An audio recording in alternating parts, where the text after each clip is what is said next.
I grew up in California for the first 14 years of my life. Our neighborhood wasn't the best, namely because it was an area that the Crips were known to reside in. If you don't know, the Crips are members of one of the biggest Los Angeles street gangs. My best friend, who I always called Stevie D, lived 2 doors down. We had other friends, of course, but we would often hang out. Just he and I would usually ride our bikes together around town or play video games, just basic kid stuff. When we were 12, we were biking around the neighborhood one night and decided to visit a well-known abandoned house. It had been uninhabited for many years, because no one would buy it for whatever reason. When we pulled up on our bikes to the front of the house, Stevie points it to the window and said, "Look." I pushed my bike a little closer to the window and focused my vision on it. I could see someone peeking out the window. I couldn't tell if they were looking at us or not, but it was definitely a person's face sitting between the curtains. It was extremely strange considering the place had been unknown for years. We stared for longer than we should have, perhaps, and noticed something else that was strange. The person did not move their face at all. We inched a little closer onto the empty driveway. Actually, upon getting closer, it appeared to be a Halloween decoration, or something like a fake head. This meant someone had snuck into the house to put it there.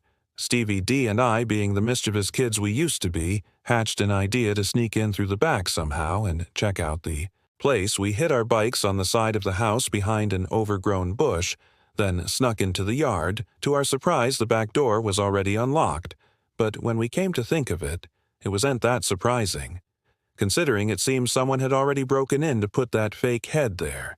He stepped into the house, but we didn't want to turn the lights on and expose the fact that we were in the house.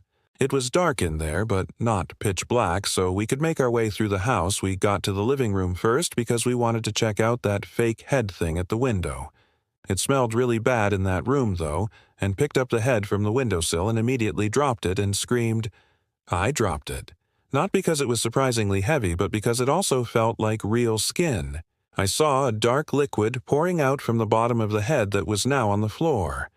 It was blood. It was a real human head. There were 2 cracks in the ceiling above us. Stevie and I looked at each other with our mouths hanging open.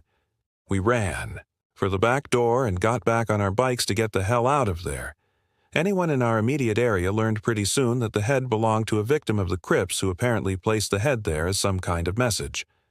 I don't think anyone knew the full story, but there was a good chance whoever placed that head there was still in the house, because Stevie and I both heard cracks in the ceiling above us as if someone was coming downstairs.